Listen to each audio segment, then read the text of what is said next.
So this is what 2 pounds of carrots got us. And this is the pulp. It's actually quite light and dry, so it's definitely extracted most of the juice.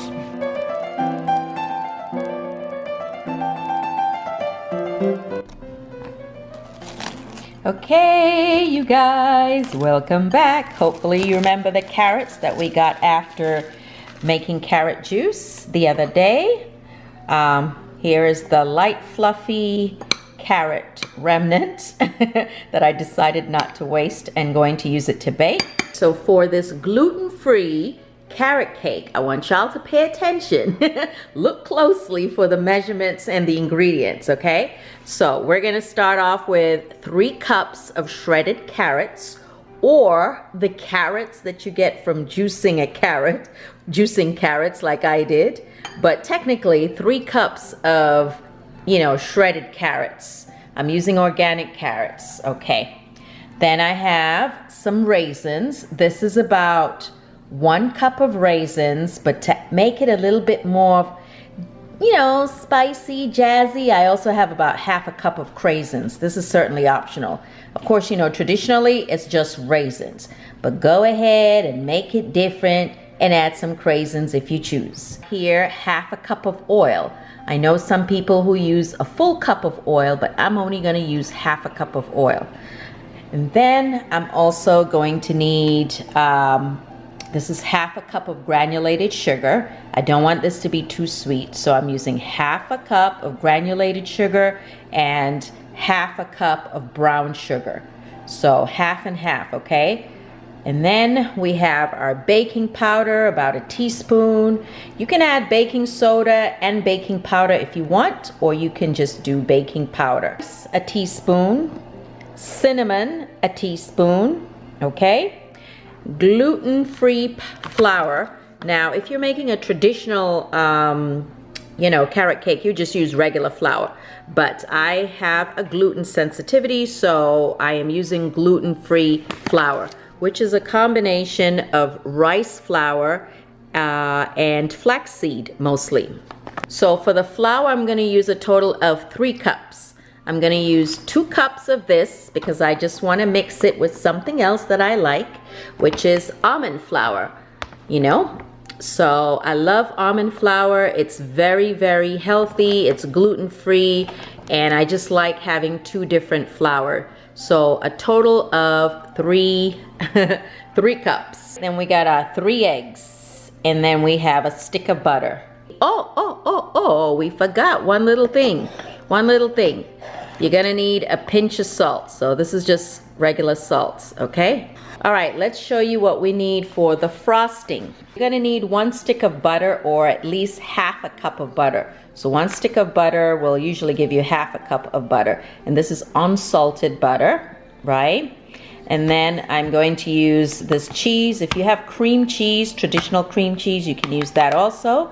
And then you're going to need some confectioner's sugar. So this is the finely sifted, I can't speak, finely sifted powdered sugar, confectioner's sugar. The one you use for icing. And then you'll need vanilla. Okay, this vanilla is also needed in the cake itself. So I'm going to use this vanilla over here as well. After you layer the cake with the frosting, you add crushed nuts to the outside of the cake. I have whole nuts here. Mine is a combination of almonds and hazelnuts and pecans and pistachios and cashews. I love nuts, as you can tell. I love nuts, all kinds of nuts. So I have my really big mixing bowl. And the first ingredient I'm going to put in is my butter, which I nuked in the microwave just to soften it a little bit more. It was soft, but I wanted it a little bit softer. And I'm going to leave the wrapping paper to use it to butter the baking tin. So for the rest of the video, we're going to do a voiceover to speed things up. So first I'm going to cream the butter. And I love using this handheld whisk instead of my big cake mixer. I'm adding the white granulated sugar, and then I'll also add the brown sugar. And keep creaming it. Then we'll add the eggs one at a time. Now, do you take out what they call the eye of the egg? I always do that. Just tradition. I don't really know what the purpose is, but we've always done it that way. Okay, so you cream the sugar, the butter, the eggs, and make sure you have a spatula to kind of help you, bring all the ingredients to the center and really mix it well. So, like I said, I'm adding 1 egg at a time, and I have a total of 3 eggs.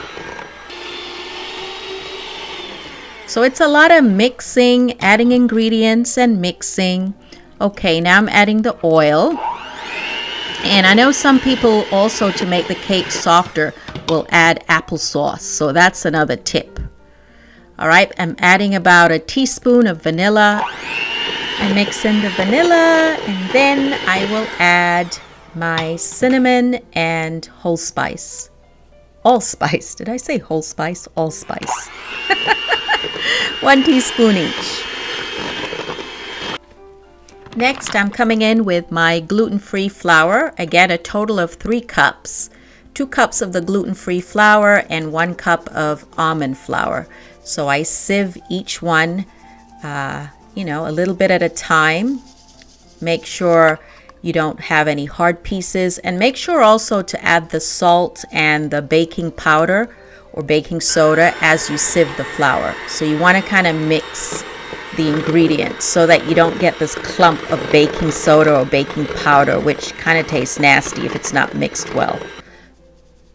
All right, so I sieve, I add almond flour, which I absolutely love. And now I'm going in with the dried fruit, so my raisins and craisins. And the thing about adding fruit is you want to make sure it's coated with the dry flour, which is why I'm sieving some of the flour over it, because that way the fruit don't sink. So by coating it with flour, you're kind of making sure that the, fruit ends up mixed in evenly in the batter. Here, instead, I am actually adding the flour to a bowl with the fruit and then sprinkling it on. And that, again, is another way to make sure that the fruit doesn't sink to the bottom. So now comes our star ingredient, the carrot, the shredded carrot, or in my case, the pulp from the carrot juice. I will say ideally use shredded carrot, because then you'll get more of the moisture and more of the flavor. Because this is the pulp from the carrot juice, it is a lot drier and it doesn't have as much moisture as if I had properly used shredded carrots, Okay, that's the dough. It looked a little dry, so I ended up adding half a cup of almond milk. But again, you could have added applesauce, or you can even add some sour cream, and that would be really nice. So you're going to need some parchment paper, and you want to cover the bottom of your pan really well with butter and the parchment paper. I like to kind of cut the edges of the parchment paper so it's not hanging out too much.